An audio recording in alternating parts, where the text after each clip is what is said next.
Hi everyone, ಎಲ್ರಿಗೂ ನಮಸ್ಕಾರ. ಇವತ್ತಿನ ದಿನ ನಾನು ಹೆಸರು ಕಾಳು ಪಲ್ಯ ಮಾಡೋದನ್ನು ತೋರಿಸ್ಕೊಡ್ತಾ ಇದ್ದೀನಿ. ಮೊದಲನೇದಾಗಿ ಒಂದು ಕುಕ್ಕರ್ ಇಟ್ಕೊಂಡಿದ್ದೀನಿ. ಸ್ಟವ್ ಆನ್ ಮಾಡಿಕೊಂಡು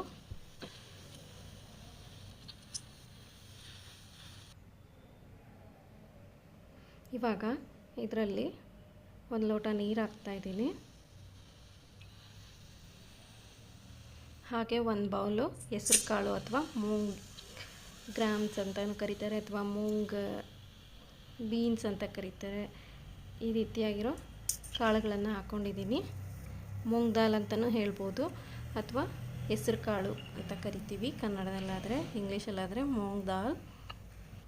ಈಗ ಇನ್ನೊಂದು ಕಪ್ಪನ್ನು ನೀರನ್ನು ಹಾಕ್ಕೋತಾ ಇದ್ದೀನಿ. ಅದು 1 ಕಪ್ ಆಗಲಿಲ್ಲ, ಸೊ ಅದಕ್ಕೋಸ್ಕರ ಇನ್ನೊಂದು ಕಪ್ಪು ನೀರನ್ನ ಆ್ಯಡ್ ಮಾಡ್ಕೋತಾ ಇದ್ದೀನಿ. ಓಕೆನಾ, 2 ಲೋಟ ನೀರು ಹಾಕ್ಕೊಂಡಿದ್ದೀವಿ. 1 ಬೌಲು ಹೆಸರು ಕಾಳಿಗೆ. ಈಗ ಈ ಕುಕ್ಕರ್ ಕ್ಯಾಪ್ನ ಮುಚ್ಚಿದೆ. ಈಗ ಇದು 3 ವಿಷಲ್ ಆಗಬೇಕು.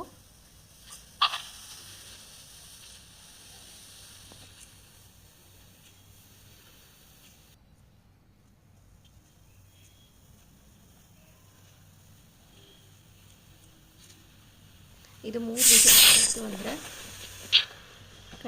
ಗ್ಯಾಸ್ ಆಫ್ ಮಾಡಿಬಿಡಿ. ಆ ಟೈಮಲ್ಲಿ ನೀವು ಈರುಳ್ಳಿ ಮತ್ತು ಮೆಣಸಿನ್ಕಾಯಿ, ಕರಿಬೇವು, ಕೊತ್ತಂಬರಿ ಎಲ್ಲ ರೆಡಿ ಮಾಡ್ಕೊಳ್ಳಿ. ಈಗ ವಿಷಲ್ ಹೋಗಿದೆ. ಓಕೆನಾ, ನೋಡಿ ಈ ರೀತಿ ಬೆಂದಿದೆ ಕಾಳುಗಳೆಲ್ಲ. ಇವಾಗ ಒಂದು ಕಡಾಯಿ ಇಟ್ಕೊಂಡು ಅದರಲ್ಲಿ ಒಗ್ಗರಣೆ ಕೊಟ್ಕೊಳ್ಳೋಣ. ಎಣ್ಣೆ ಹಾಕ್ಕೊಂಡಿದ್ದೀನಿ, 2 ಸ್ಪೂನ್ ಎಣ್ಣೆ ಹಾಕ್ಕೊಂಡಿದ್ದೀನಿ.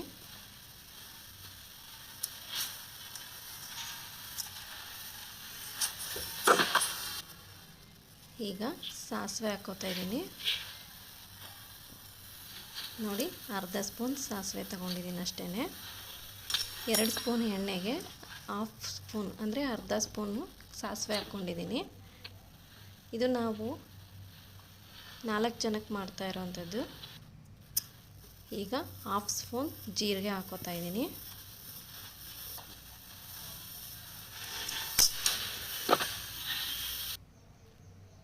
ಇದು ಸ್ವಲ್ಪ ಬಿಸಿ ಆಗಬೇಕು.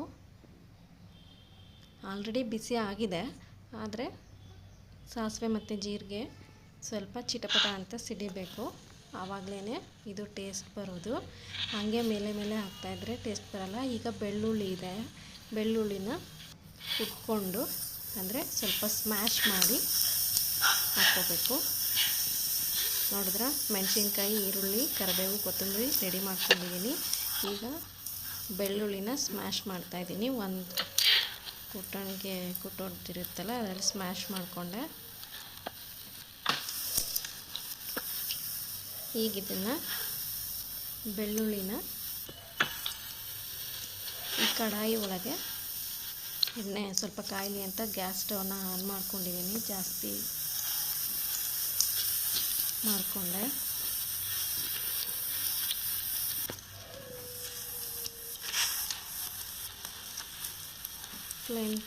ಫ್ಲೇಮ್ ಇತ್ತು, ಸೊ ಅದಕ್ಕೋಸ್ಕರ ಹೈ ಫ್ಲೇಮ್ ಮಾಡ್ಕೊಂಡಿದ್ದೀನಿ. ಈಗ ಬೆಳ್ಳುಳ್ಳಿನ ಅದು ಕೂಡ ಸ್ವಲ್ಪ ಚಿಟಪಟ ಅಂತ ಸಿಡಿಬೇಕು.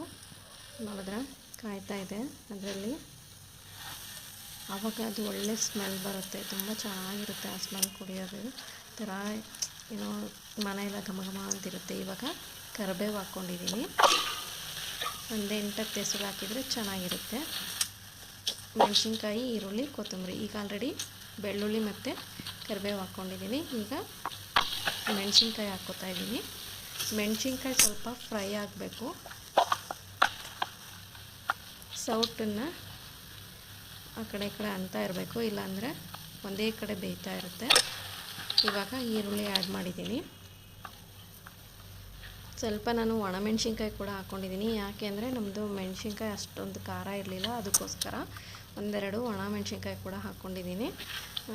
ನೀವು ಬೇಕಾದರೆ ಖಾರ ಇರೋರಾದರೆ, ಈಗ ಬೆಂಗಳೂರು ಸೈಡಲ್ಲೆಲ್ಲ ಖಾರ ಕಡಿಮೆ ಇರುತ್ತೆ, ಖಾರ ಜಾಸ್ತಿ ಇರುತ್ತೆ ಅವರು 2 ಅಥವಾ 3 ಹಾಕ್ಕೊಂಡ್ರೆ ಸಾಕು.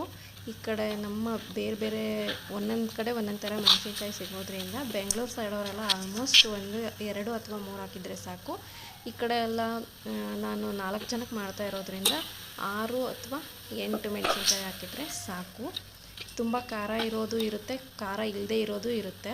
ಆ ಥರ ನೋಡಿಕೊಂಡು ನೀವು ಸ್ಮೆಲ್ ಬರುತ್ತೆ ಹೆಚ್ಚುವಾಗ ಗೊತ್ತಾಗುತ್ತೆ ನಿಮಗೆ ಖಾರ ಇದೆನಾ ಇಲ್ವಾ ಅಂತ. ಖಾರ ಇದೆ ಅನ್ನೋದಾದರೆ ಕಡಿಮೆ ಕ್ವಾಂಟಿಟಿ ಮಾಡ್ಕೊಳ್ರಿ, ಖಾರ ಇಲ್ಲ ಅನ್ನೋದಾದರೆ ಸ್ವಲ್ಪ ಮೆಣಸಿನ್ಕಾಯಿ 8 ಇಲ್ಲ 10 ಈ ಥರ ತೊಗೊಳ್ರಿ. ಖಾರ ಇದೆ ಅನ್ನೋದಾದರೆ ಒಂದು 6, 7 ಸಾಕು. ಈಗ ನಾನು ಅದು ಬೆಂದಿತ್ತಲ್ವ ಹೆಸ್ರು ಕಾಳು, ಅದನ್ನ ಆ್ಯಡ್ ಮಾಡಿದ್ದೀನಿ. ನೋಡಿದ್ರೆ ಕರಿಬೇವು, ಮೆಣಸಿನ್ಕಾಯಿ, ಈರುಳ್ಳಿ ಎಲ್ಲ ಬೆಂದಿತ್ತು. ಅದರಲ್ಲಿ ಇವಾಗ ಹೆಸ್ರು ಕಾಳನ್ನು ಕೂಡ ಆ್ಯಡ್ ಮಾಡಿದೆ. ಹಾಕಿ ಹಂಗೆ ಬಿಡಬಾರ್ದು, ಕೈಯಿಂದ ಸೌಟನ್ನು ತಿರುಗಿಸ್ತಾ ಇರಬೇಕು. ಕೈ ಆಡಿಸ್ತಾ ಇದ್ದರೆ ಅದು ಒಂದೇ ಕಡೆ ಆಗಲ್ಲ. ಇವಾಗ ಉಪ್ಪು ಹಾಕ್ಕೋತಾ ಇದ್ದೀನಿ. ನಾನು ಕೈಯಲ್ಲಿ ಹಾಕಿ ಅಭ್ಯಾಸಕ್ಕೆ ಸ್ವಲ್ಪೋಸ್ಕರ ಕೈಯಲ್ಲೇ ಹಾಕ್ಕೋತಾ ಇದ್ದೆ. ನಮಗೆ ಕೈ ಹೇಳ್ತಾನೆ ಗೊತ್ತಾಗುತ್ತೆ. ಗೊತ್ತಾಗಲ್ಲ ಅನ್ನೋರಾದರೆ ನಾನು 4 ಜನಕ್ಕೆ ಮಾಡ್ತಾ ಇರೋದ್ರಿಂದ ಇದನ್ನು 1 ಸ್ಪೂನ್ ಇವಾಗ ಹಾಕ್ಕೊಂಡಿದ್ದೀನಿ. ಮತ್ತು 2 ಸ್ಪೂನ್ ಸ್ಮಾಲ್ ಸ್ಪೂನ್ ತೊಗೊಂಡಿರೋದು ನಾನು. 2 ಸ್ಪೂನ್ ಅಂದರೆ ಸಾಕು. ಕಲ್ಲುಪ್ಪು ತೊಗೊಂಡಿರೋದು ಜಾಸ್ತಿ, ಮತ್ತು ಒಂದೊಂದು ಉಪ್ಪು ಸ್ಟ್ರಾಂಗ್ ಇರುತ್ತೆ, ಇದು ಅಷ್ಟೊಂದೇನು ಸ್ಟ್ರಾಂಗ್ ಇಲ್ಲ. ಸೊ ಹಾಗಾಗಿ 2 ಸ್ಪೂನ್ ಹಾಕ್ಕೊಂಡಿದ್ದೀನಿ. ಅದು ಸ್ಮಾಲ್ ಸ್ಪೂನು. ನೀವು ದೊಡ್ಡ ಸ್ಪೂನಲ್ಲಿ ಏನಾದರೂ ಹಾಕೋದಾದರೆ 3/4 ಸ್ಪೂನ್ ಬರೋಷ್ಟು ಹಾಕಿದರೆ ಸಾಕು. ಇದು ಸ್ಮಾಲ್ ಆಗಿರೋದ್ರಿಂದ ಚಿಕ್ಕ ಸ್ಪೂನ್ ಆಗಿತ್ತಲ್ವ, ಅದಕ್ಕೋಸ್ಕರ ಇದರಲ್ಲಿ 2 ಸ್ಪೂನ್ ಹಾಕ್ಕೊಂಡಿದ್ದೀನಿ. ಈಗ ಉಪ್ಪು ಹಾಕಿರೋದ್ರಿಂದ ಮತ್ತು ಕೊಬ್ಬರಿ ಕೂಡ ಹಾಕ್ಕೊಂಡಿದ್ದೀನಿ. ನಮಗೆ ಕೊಬ್ಬರಿ ಹಾಕಿದರೆ ಇಷ್ಟಪಡ್ತಾರೆ, ಅದಕ್ಕೋಸ್ಕರ ಕೊಬ್ಬರಿ ಹಾಕ್ಕೊಂಡು ಕೈಯಿಂದ ಸೌಟನ್ನು ತಿರುಗಿಸಿದೆ. ಇವಾಗ MTR ಪೌಡರ್ ಕೂಡ ಹಾಕ್ಕೋಬೋದು ಇಷ್ಟ ಇರೋರು, ಇಲ್ಲ ಅಂದರೆ ಅದನ್ನು ಸ್ಕಿಪ್ ಮಾಡಿ. ನನಗೆ MTR ಪುಡಿ ಇದಿತ್ತು ಅಂತೇಳಿ ನಾನು ಸ್ವಲ್ಪ ಮಾತ್ರ ಹಾಕ್ಕೊಂಡೆ, ನೋಡೋಣ ಅಂತ. ಇಲ್ಲದೇ ಇರೋರು ಮನೇಲೇ, ಈಗ ಸಾಂಬಾರು ಪುಡಿ ಅಂತೂ ಎಲ್ಲರೂ ಮನೇಲೂ ಮಾಡ್ಕೊಂಡು ಇಟ್ಕೊಂಡಿರ್ತೀರಲ್ವ, ವರ್ಷಕ್ಕಾಗೋವಷ್ಟು ಅದನ್ನು ಪುಡಿನ ಆ್ಯಡ್ ಮಾಡ್ಕೋಬೋದು. ಈಗ ನೋಡಿ ನಾನು ಮನೇಲಿ ಮಾಡಿರೋವಂಥ ಸಾಂಬಾರು ಪುಡಿನ ಆ್ಯಡ್ ಮಾಡ್ತಾಯಿದ್ದೀನಿ. 1 ಸ್ಪೂನ್ ಹಾಕಿದ್ದೀನಿ, ಮತ್ತು ಇನ್ನೊಂದು ಸ್ಪೂನ್ ಕೂಡ ಹಾಕ್ಕೋತಾ ಇದ್ದೀನಿ. ಇದು 2 ಸ್ಪೂನ್ ಹಾಕಿದರೆ ಸಾಕು. ಮನೇಲಿ ಮಾಡಿರೋದೇ ಆಗಿರೋದ್ರಿಂದ 2 ಸ್ಪೂನ್ ಹಾಕಿದರೆ ಸಾಕು. 4 ಜನಕ್ಕೆ ಆಗೋಷ್ಟು ಮಾಡಿರೋದು, 1 ಟೈಮಿಗೆ ಮಾಡಿರೋವಂಥದ್ದು ಇದು, ಒಂದೇ ಟೈಮಿಗೆ. ಯಾಕೆ ಅಂದರೆ ಕೆಲವ್ರು ಜಾಸ್ತಿ ತಿನ್ನೋರು ಇರ್ತಾರೆ, ಕೆಲವ್ರು ಕಡಿಮೆ ಪಲ್ಯ ತಿನ್ನೋರು ಇರ್ತಾರೆ. ಸೊ ಅದಕ್ಕೋಸ್ಕರ ಹೇಳ್ತಾ ಇರೋದು. ಇದು ಒಂದೇ ಟೈಮಿಗೆ ಯೂಸ್ ಮಾಡುವಂಥದ್ದು, 4 ಜನಕ್ಕೆ ಆಗುತ್ತೆ. ಓಕೆನಾ. 2 ಸ್ಪೂನು ಸಾಂಬಾರು ಪುಡಿ ಮನೇಲಿ ಮಾಡಿರೋವಂಥದ್ದು. MTR ಪೌಡ್ರ್ ಇದೆ ಅನ್ನೋದಾದರೆ ಅದನ್ನೊಂದು ಸ್ಪೂನ್ ಹಾಕ್ಕೊಳ್ಳಿ. ನೋಡಿ, ಇದರಲ್ಲಿ ನಾನು ಶೇಂಗಾ ಪುಡಿ ಮತ್ತು ಕುರ್ಷಾಣಿ ಪುಡಿ ಅಂತ ಏನು ಗುರಾಳು ಅಂತ ಏನು ಕರಿತೀವಲ್ಲ, ಆ ಗುರಾಳು ಪುಡಿ ಕೂಡ ಇದೆ. ಎರಡನ್ನೂ ಮಿಕ್ಸ್ ಮಾಡ್ಕೊಂಡಿದ್ದೀರಾ ಅಂತ ಅನ್ಬೋದು ನೀವು. ಕೆಲವೊಂದಕ್ಕೆ ನಾನು ಇದಕ್ಕೆ ಕಡಲೆ ಹಿಟ್ಟು ಗಟ್ಟಿ ಆಗಲಿ ಅನ್ನೋದಕ್ಕೋಸ್ಕರ ಕಡಲೆ ಹಿಟ್ಟು ಆ್ಯಡ್ ಮಾಡ್ಕೋತಾರೆ, ಇಲ್ಲ ಹಿಟ್ಟು ಹಾಕ್ಕೊಳ್ಳೋರು ಹಿಟ್ಟು ಹಾಕಿ ನೀರು ಹಾಕಿ ಕಲಿಸ್ಬಿಟ್ಟು ಅದರಲ್ಲಿ ಹಾಕ್ತಾರೆ. ನಾನು ಆ ಥರ ಮಾಡೋದಿಲ್ಲ. ನನಗೆ ಶೇಂಗಾ ಪುಡಿ ಇರುತ್ತಲ್ಲ, ಅದನ್ನೇ ಮಿಕ್ಸಿ ಮಾಡಿ ಇಟ್ಕೊಂಡ್ಬಿಟ್ಟಿರ್ತೀನಿ. ಕುರ್ಷಾಣಿ ಪುಡಿ, ಮತ್ತು ಕುರ್ಷಾಣಿ ಪುಡಿ ಅಂದರೆ ಗುರಾಳು ಪುಡಿ ಹಾಕ್ಕೊಂಡಿದ್ದೀನಿ 2 ಸ್ಪೂನು, ಮತ್ತು ಶೇಂಗಾ ಪುಡಿ ಕೂಡ ಹಾಕ್ಕೊಂಡಿದ್ದೀನಿ. ನೀವು ಇಲ್ಲ ನಾನು ಶೇಂಗಾ ಪುಡಿ ಹಾಕಲ್ಲ ಅನ್ನೋದಾದರೆ ಬೇಡ, ಯಾಕೆಂದರೆ ಕೊಬ್ಬರಿ ಹಾಕಿರ್ತೀವಲ್ವ, ನುಣ್ಣಗೆ ಆಗಿರುತ್ತಲ್ಲ, ಅದು ಪೇಸ್ಟ್ ಥರ ಆಗಿರುತ್ತೆ. ಅದು ಕೊಬ್ಬರಿ ಹಾಕೋದ್ರಿಂದ ಆ ಕೊಬ್ಬರಿ ರಸ ಇರುತ್ತಲ್ಲ, ಅದೆಲ್ಲ ಗಟ್ಟಿ ಆಗೋ ಥರ ಮಾಡುತ್ತೆ ಪಲ್ಯನ. ಸೊ ಹಾಗಾಗಿ ನೀವು ಶೇಂಗಾ ಪುಡಿ ಹಾಕ್ಕೊಳ್ಳೋರು ಹಾಕೋಬೋದು, ಇಲ್ಲಾಂದರೆ ಬೇಡ. ಕೆಲವ್ರು ಕಡಲೆ ಪುಡಿ ಹಾಕೋತಾರೆ, ನಾನು ಕಡಲೆ ಪುಡಿ ಅಷ್ಟು ಇಷ್ಟ ಆಗೋಲ್ಲ. ಸೊ ಅದಕ್ಕೋಸ್ಕರ ಇದನ್ನ ಹಾಕ್ಕೊಂಡಿದ್ದೀನಿ. ಕೆಲವರು ಇನ್ನು ನೀರು ಹಾಕಿಬಿಟ್ಟು ಜೋಳದ ಹಿಟ್ಟು ಕಲಿಸ್ಬಿಡ್ತಾರೆ ಗಟ್ಟಿ ಬರಲಿ ಅಂತ, ಬಟ್ ನಾನು ಆ ಥರ ಹಾಕಿಲ್ಲ, ಹಾಗೆ ಮಾಡ್ತಾಯಿದ್ದೀನಿ. ಇದು ಕೆಲವ್ರ ಮನೇಲಿ ಒಂದೊಂದು ಥರ ಇರುತ್ತೆ. ನಾನು ಮಾಡೋ ರೀತಿಲಿ ನಾನು ಮಾಡಿದ್ದೀನಿ.